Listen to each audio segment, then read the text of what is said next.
السلام علیکم۔ ہاروت اور ماروت یہ قصہ دو فرشتوں کا ہے جو کہ انسان کی حسلت پا کر عذاب الہی میں گرفتار ہو گئے۔ آپ سے امید کرتا ہوں کہ اس کہانی کو پورا سنیں گے۔ اگر پسند آ جائے تو اس چینل کو بھی ضرور سبسکرائب کر دیجیے گا۔ جزاک اللہ۔ حضرت ادریس علیہ السلام کے زمانہ میں انسان بہت بد عمل ہو گئے تھے۔ فرشتوں نے بارگاہ الہی میں عرض کیا کہ مولا، انسان بہت بدکار ہے اور یہ خلافت کے لائق نہیں ہے، انہیں معزول کر دیا جائے یا کم از کم خلیفہ یہ رہیں اور وزیر ہم، تاکہ ہم ان کے بگڑے کام سنبھال لیں۔ رب تعالیٰ کا ارشاد ہوا کہ انسان کو غصہ اور شہوت دیا گیا ہے جس سے زیادہ گناہ کرتا ہے۔ اگر یہ چیزیں تم کو ملیں تو تم بھی گناہ کرنے لگو گے۔ فرشتے بولے کہ مولا کریم، ہم تو گناہ کے پاس بھی نہ جائیں گے، ہوا کتنا ہی غصہ اور شہوت ہو۔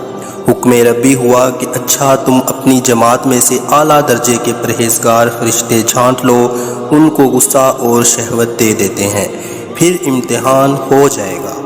چنانچہ ہاروت اور ماروت جو بڑے ہی عبادت گزار فرشتے تھے انتخاب میں آ گئے۔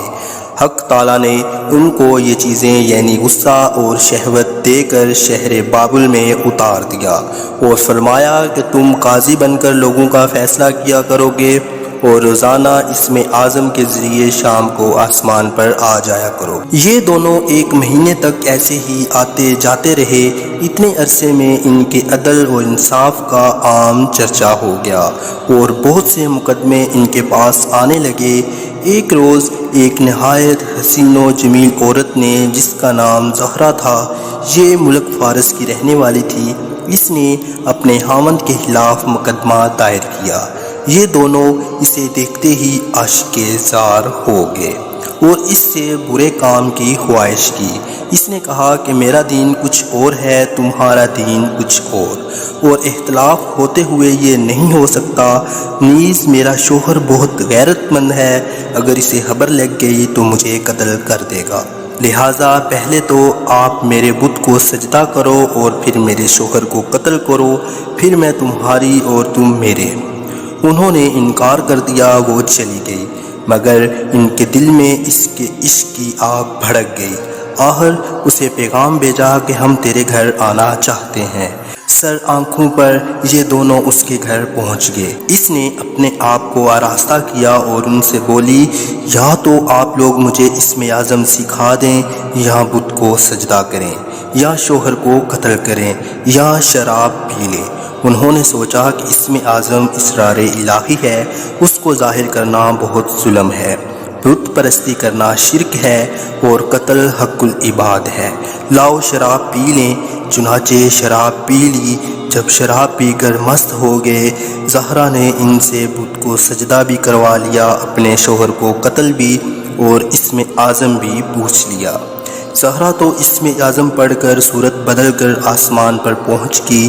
حق تعالیٰ نے اس کی روح کو زہرا ستارہ سے متصل کیا اور اس کی شکل زہرا ستارہ کی طرح ہو گئی۔ جب ان کا نشہ اترا تو یہ اسم اعظم بھول چکے تھے اور اپنے کیے پر نادم اور شرمندہ تھے۔ حق تعالیٰ نے فرشتوں سے فرمایا کہ انسان میری تجلی سے دور رہتا ہے، یہ دونوں شام کو حاضر بارگاہ ہوتے ہیں، پھر بھی شہوت سے مغلوب ہو کر سب کچھ کر بیٹھے۔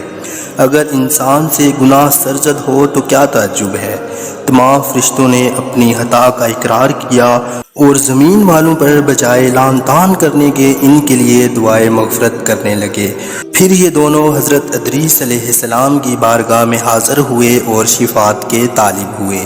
آپ نے ان کے حق میں دعائے مغفرت کی۔ بہت روز کے بعد حکم الہی آیا کہ ان کو اختیار دیجیے کہ یہ یا تو دنیاوی عذاب قبول کر لیں یا آخرت کا۔ حضرت ادریس علیہ السلام نے انہیں حکم الہی پہنچایا۔ انہوں نے عرض کیا، یا نبی اللہ، دنیا کا عذاب فانی ہے اور آخرت کا عذاب ابد آباد تک باقی رہے گا، ہم کو دنیاوی عذاب منظور ہے۔ چنانچہ اللہ تعالیٰ نے فرشتوں کو حکم دیا کہ ان دونوں کو لوہے کی زنجیروں میں جکڑ کر بابل کے کنویں میں اوندھا لٹکا دیں۔ اس کنویں میں آگ بھڑک رہی ہے اور یہ لٹکے ہوئے ہیں۔ فرشتے باری باری سے ہر وقت ان کو کوڑے مارتے ہیں، سخت پیاس سے ان کی زبانیں باہر لٹکی ہوئی ہیں، اور یہ عذاب قیامت تک ایسے ہی شدید رہنے والا ہے۔ جزاک اللہ۔